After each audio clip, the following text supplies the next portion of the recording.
All right. Good evening. Welcome. Just wait another moment for a few friends to pop in. Welcome to Tutorial Tuesday, Toe Up Socks. Hi, Stephanie. Welcome. All right. So I will introduce myself. Hi, my name is Shayna Billow. I'm a knitting teacher and knitwear designer from Northern New Jersey, USA. And I do a lot of design work with Zen Yarn Garden's beautiful yarns. Today I'm knitting my sock sample with the Xena colorway in worsted weight, and I love this awesome neutral color. So I'm making a jumbo sock just to show you all the techniques involved.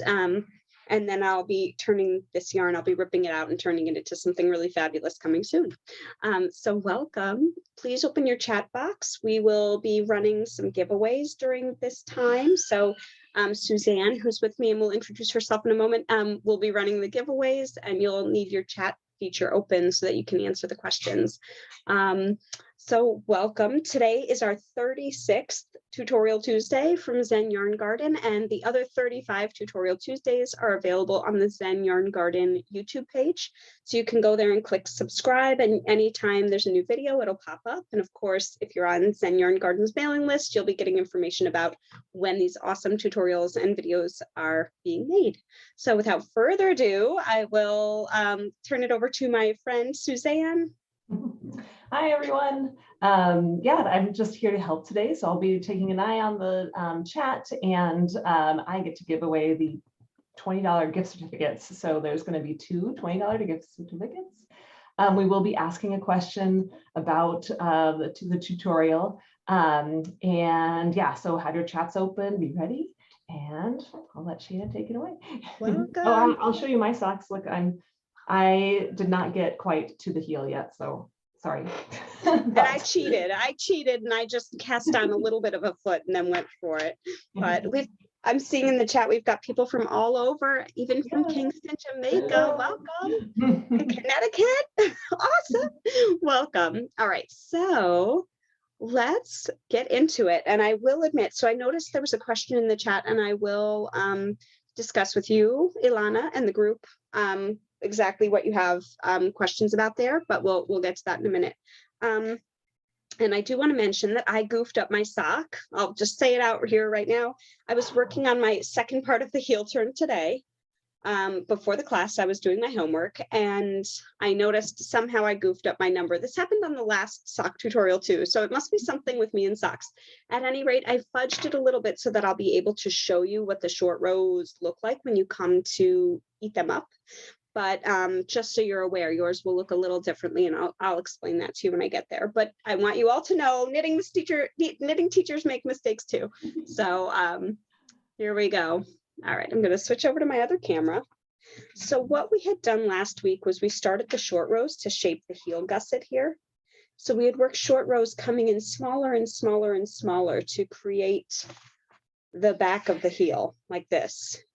Here are our toes at the front of the sock, and here was the back of the heel.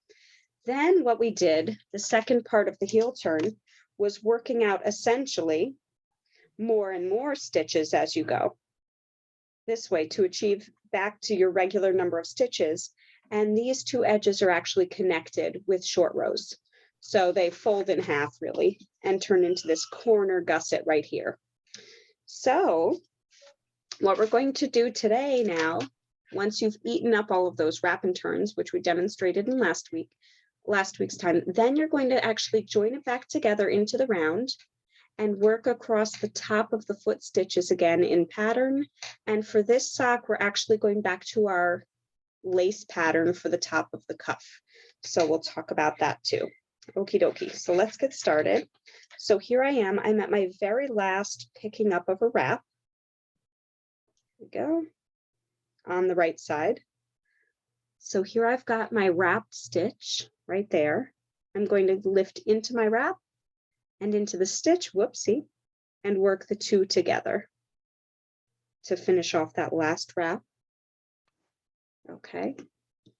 then we're going to work in the pattern to the first marker, which would have been over on the other side. So I'm going to do my magic loop. I'm pulling up my stitches here. I'm going to work in lace pattern right here. So for me, this lace pattern is going to be the knit 2 together row. So knit 1, yarn over, knit 2 together. Okay. And I think that would be mostly the same for everybody here if you're following this exact pattern, but I'm working across the top of the foot now. So at this point, we're joining the sock completely back in the round. Just before for the heel, we had been working only back and forth on those short row stitches. So again, we started off by coming in with the short rows and then expanding back out. And once we made it all the way back out, then we are working and connecting the whole piece.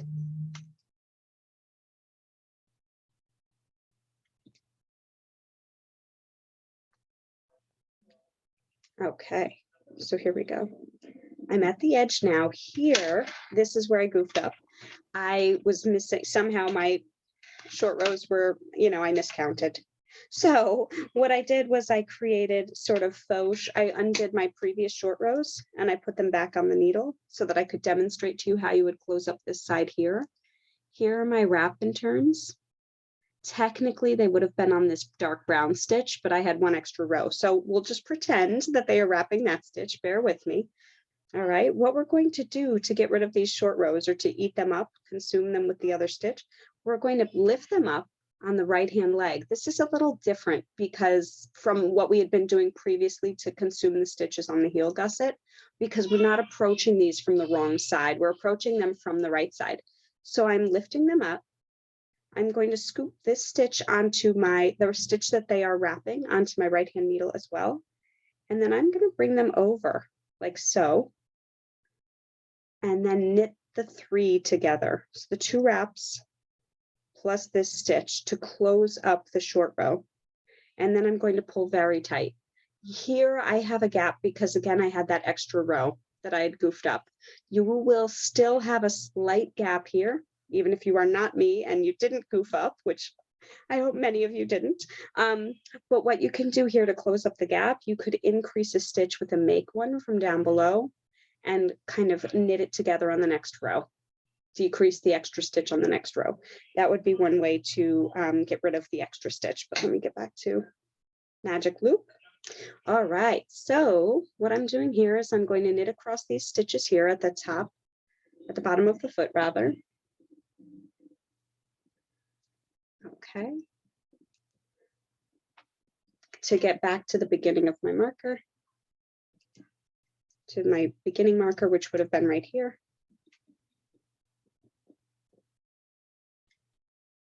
So this is the bottom of the foot right now, or actually the back at this moment, because the heel turned it. So that was the bottom of the foot, and now this is the top of the foot or the back of the foot. Right. And here we are, we're approaching the end of the round.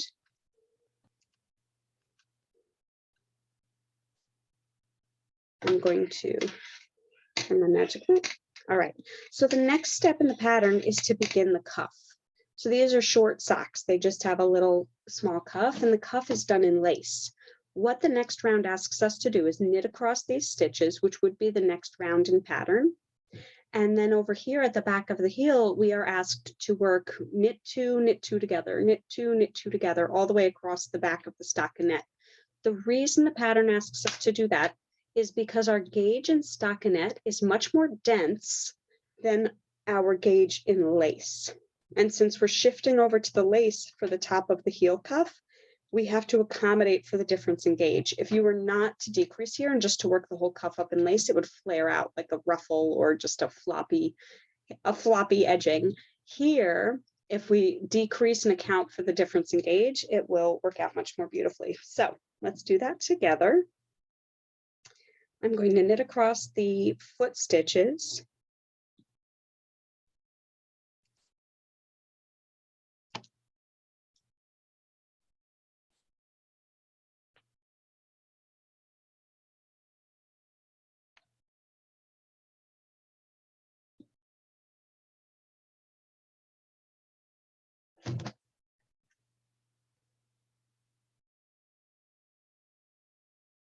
And then here I am at the back of the heel. And what I'm going to do is work knit two together 9 times. So I'll knit 2 stitches plain and then knit 2 together 9 times. And I think I should have 36 stitches up here.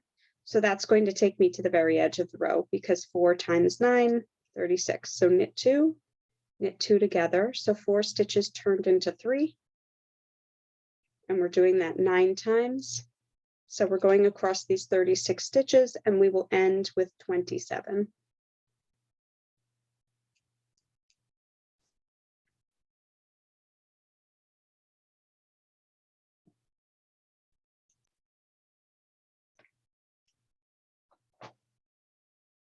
So knit 2 and then knit 2 together. And you'll notice one of my tips and tricks for knitting 2 together, to get into those stitches a little more easily, I pull down on the fabric here and my needle gets right in. So that's one of the kind of automatic things my fingers do. They pull down on the fabric so that I can access those 2 stitches and get into them a little more smoothly. So if you ever have trouble with that, that will help. Let's see. 5, 10, 15, 24, 7. Beautiful. Well, I must have miscounted somewhere because I didn't end with a knit 2 together. So I must have done one in here or maybe had one less stitch to begin with, but it worked out. So you'll see here, if you're missing a stitch, as I was, you can just knit the last one instead of doing a knit 2 together. Or if it really pesters you, you can rip back to the beginning of the heel. The missing stitch must be where I went awry with the short rows and having one less. So it's neat. You know, today you're getting sort of a little tutorial in fudging as well. But yeah, so hope that's fun for you. Let's see. So here we got to the end. Now we would begin here. This is the beginning of our round. We would begin working in the lace pattern again. And this time the lace pattern starts yarn over. There's no longer a selvage stitch on the lace pattern. It changes for the cuff. So previously we were working a knit 1 stitch and then going right into the pattern after that, but only for these half of the stitches. Now, since we're completely in the round and we don't need a border. Okay, we don't need a border. Oh, okay, Ellen made a comment. Oops, sorry, my camera got a little funny. Since we don't have that selvage anymore, we can just work the whole thing in the round. I'm gonna just skip over here to this camera. My other camera's making a little funkiness, so maybe this is a good time for our break. Yes. For Suzanne. My camera's letting us know that. Oh man. Let's take a break. All right, let's do we said you weren't wrong, Shayna, but I know I'm looking at that. It's just 9 times. I mean, the pattern didn't say so, but that's how it worked out for me. So thank you, Ellen. I appreciate your All right, so let's get to this. Let's do open your chats. We're going to do $20 gift certificate. And I'll take the third right answer on what color is Shayna's nail polish? I think I've done that one before, but it's just I love when you ask. She has nice nails. I love when you ask that one, Suzanne. All right, let's see. Ellen, you won. Yay. So email or send your email to the Zen Yarn Garden in the chat and we will get you your $20 gift certificate. Yay, congratulations. Awesome. Okay, I'll do a little bit harder for the next one. What was Shayna's trick for getting into the stitches when you knit 2 together? Anyone? What was her trick? Oh, there we come. Camera might have been a little slow. Okay, I'm going to take, I didn't say, so I'm going to take the first one here. So Anne Patton, you won. All right, so send your email to Zen Yarn Garden and we'll get you that $20 gift certificate. And I just wanted to quick plug for next week. Next week there's no tutorials next week, but we're giving away lots of prizes next week for bring any of your Zen Yarn Garden projects. They don't have to be socks. They don't even have to be from Tutorial Tuesdays, just anything, you know, it could be from a knit along or anything you've knit with Zen Yarn Garden. So bring those to share it with us. And we're really excited to just have a little fun next week. Then the following week, we're doing like all these kind of smaller projects that you can crank out before Christmas is the idea.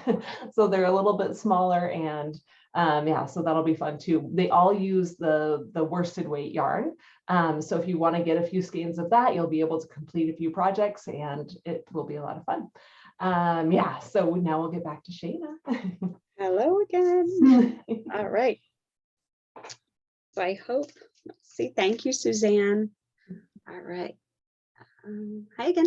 All right, so we'll see how my other camera's doing in a sec. I'm just doing the first round of the pattern and it ended correctly. So that's good news that my first round of the cuff ended correctly. So you're going to work the cuff rounds as many times as you like according to the pattern.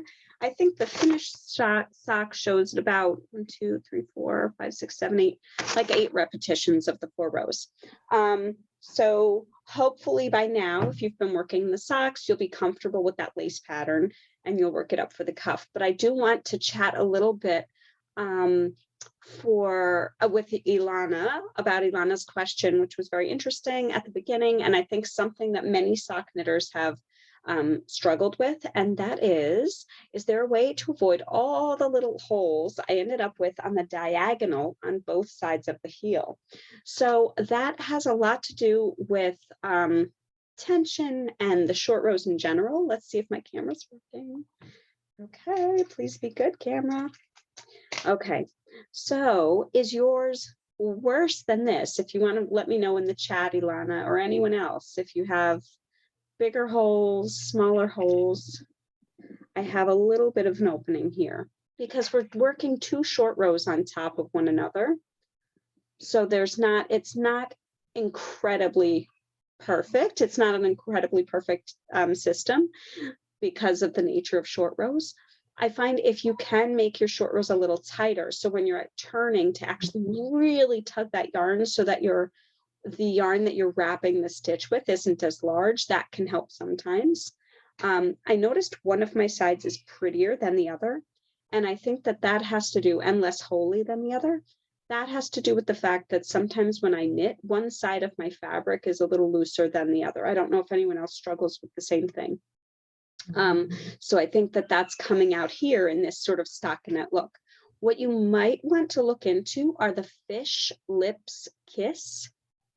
Oh, Stephanie, yay you. Yeah, some people are just really like have the double wrap and turn perfection. But for me, with the way that I knit, my tension just never gets it perfect. I never feel completely great about it. So I did do the fish lips kiss sock at one point, that heel, and it is a short row heel like this, but you get almost 2 rows of stockinette in between your garter, or between the short rows. And so that might be something to look into. Yeah, Ilana, okay, good. So if you see the fish lips kiss, yeah, that would be a fun one to try as an alternative. But if you are the type of knitter like our friend Stephanie, lucky Stephanie, who did not have any holes, then yeah, this is a great technique. So here I could live with this. This would be something I could live with in my socks, to have this amount of space between my stitches in the short rows. I am totally fine with that. But if you can't, look into fish lips kiss or even perhaps German short rows instead of the wrap and turns. I've been finding those to be much more comfortable lately. Yeah. Oh, okay. Okay. And Ellen is mentioning that Ellen had an issue with the holes until the realization that only one wrap was picked up. So here I was picking up my 2 wraps, and that did help. It could also be the way that you're wrapping and turning, the direction in which your wrap is wrapping the stitch. So you want to make sure that you're definitely doing the wrap and turns in the correct way. Let's see. So I'm looking at some of the other questions. Yeah. So Rosemary asks, can you do the wrap and turn when working 2 socks on Magic Loop? And she had to separate the socks to do the heel. Yeah, that's what you have to do. Because you don't quite have to separate them. I don't know what you do, but I'm doing them 2 at a time. So you can just, you know, do all your wraps and turns on this one while this one's still hanging out over here. and then go to the next one and do it. And then you can start going back with 2 of them, if that makes Got sense. But you do have to, you do have to kind of stop, do this one, then do this one. But you don't have to like completely take them off, take them apart. That's a good point. You could, you could get over to the other sock. Like you can work one sock up and then get to the other sock and work that sock up. But yes, they do have to be done. They can't be done simultaneously, Yes. so to speak. Yeah, which is so frustrating, right? Like we just want to get all the socks done. Yeah. And keep an eye on your chat. The patterns that we're going to be doing in December are popping up in the chat there. And yeah, Britta, German short rows seem to be ones that work very well for me lately. So I've switched over a lot to doing that. Okay, and Ellen is agreeing that you have to do the 2 socks separately. Yeah, these are great questions. Keep throwing them at us, please. Let us know if you have others. What I would recommend, so let's see. Oh, okay, so I think the pattern is calling for the sewn bind off. Why don't I demonstrate that? I think it's the Elizabeth Zimmerman sewn bind off. So we will pretend right now that I've finished my sock. Oh, this poor sock. Okay, here we go. You'll need a tapestry needle for this. And while I'm doing this, if you have other sock questions that you want to ask, please feel free. I love the back and forth in the chats. It's great. Okay, so here we go. And as Shayna's getting this set up, we do have the other tutorial Tuesdays where we did different kinds of bind offs. So if you want to play around with a different bind off, then you could take a look at some of those. Right, so the pattern asks you to take 3 times the circumference of your sock, so probably about 30 inches for most of you, or less for this bind off. And what you are going to do is thread the yarn onto your tapestry needle and enter the first 2 stitches on your left hand needle purlwise. So here I have just finished a lace row. You should probably end after having completed a knit row, but you know me, I'm going wild tonight. So I'm going to come down the 2 stitches like I'm purling, and I'm going to pull that tail straight through. I'll try to get that other needle out of the way so you can see a little bit better. Okay, now we're going to go through the first stitch on the left-hand needle, the topmost stitch knitwise, pull the tail through and drop the stitch off the needle. And we're going to repeat those steps till we've bound off everything. So I'm going down 2 stitches like a purl, and then up 1 stitch like a knit and take it off. So 2 steps forward, and then 1 step back is essentially what we're doing. I think this is the Elizabeth Zimmerman sewn bind off, if I'm remembering the name correctly, which I don't often.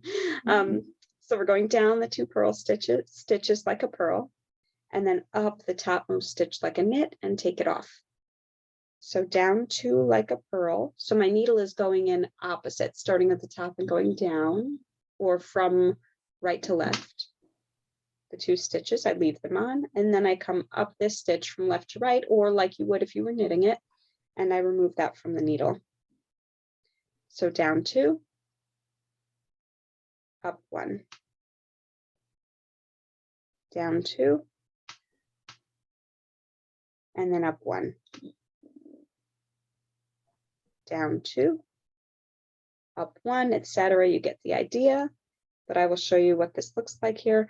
So it's this, it kind of looks a little bit like a picot because of the way you're twisting the yarn around. That is not the intent of this bind off. The intent of this bind off is to be nice and stretchy because you're essentially locking the yarn around itself in this really neat loop, but it happens to also have a really pretty little bumpy edge that I think works really well with this lace pattern. And we had a question, how tight or loose are you pulling? That is a fabulous question. I'm giving it a little tug, but I'm inherently loose. So here I tug, but then as I go into my next one, it loosened up a little bit. So let's see, I'm going down. So not too tight, I have to say. No, I'm not pulling too tight. But not, you're definitely making sure that it gets all the way that I've through. maintained a nice tension. Here I'm going to pull tight for a little bit and see what happens. I think that would work against us. But let's see. I think that's going to make it just too tight. Yeah, that really, it defeats the purpose of doing the bind off. So here I've got it nice and stretchy where I was keeping a light hand on it, and here where I was really tugging, it just became knotted. Essentially, that is what we're doing here, right? The 2 steps forward, 1 step back. I'm knotting the yarns right here. I'm looping it around. So it's, yeah, you want to make sure that you're keeping it loose enough that it almost matches the height of a stitch. Like this, the loop here is about the size of that stitch. Just to give it the flexibility it needs to get around the foot, right? There's nothing worse than a sock where you have a loose or a super tight bind off or cast on where you can't get it over your foot. Yeah, you want to make sure you have some kind of stretchy bind off. Yeah. So consistent but loose. And here, there we go. Beautiful. So yeah, you can see where I did the tight is right here, and then back to my loose here. And you can see the bounce in that. But yeah, that's going to be the top of the sack. Here's our heel, and then you'll have had a whole sock growing out of there, which is so fabulous. Again, this is going to be turning into something amazing. Oh, actually, sorry, here's your sock growing out of here, and that's your cuff up here. Yeah, but that would be this. So yeah, I hope that helped. The answers about that, trying the fish lips or adjusting the tightness at which you do the wrap and turns. But sometimes with my own tension, I find no matter how tightly I pull my German short rows, like my wrap and turns, they still get loose. So for me, the German short rows have been working well. And I think it would be interesting to try it with this. In fact, I think Fish Lips Kiss has German short rows. I think that might be how they achieve the look. I'll have to look back into it though. Maybe that'll be our January class, unless the folks at Scent Yarn Garden are tired of me making all these errors on socks. Oh my gosh. What can I say? Oh man. Do we have any other questions? Is everyone oh, thank you, Roxanne. Yeah. Yeah, but it's fun. It's neat because socks pack a whole lot of punch in terms of technique, right? We've done short rows, we're doing picking up on some of them, we're doing decreasing and increasing. It's really fun, I think, to pack a punch into a project like that. So even though they're little, they do a lot. Oh, thank you, Ellen. So yeah, does anyone have questions about the socks or knitting life? We're here to help. Thank you. And next week is going to be a lot of fun talking about your Zen project. So be sure to bring everything you've knit in Zen yarns. It's going to be great. Yeah. And I think there are special prizes for folks who have knit the socks, right, Suzanne? Yes. So if you've got those close, there's a little extra motivation to finish those. Yes, for sure. Yeah. Awesome. Oh, Rosemary, great. We're glad you love doing the socks. They're great. Awesome. Yay. All right. Thank you so much for joining us, and we hope to see you next week and all the rest of the weeks. Thank you. Oh, yay, Ellen. Enjoy your October socks. And this was great. Thank you all so much. Nice to see you.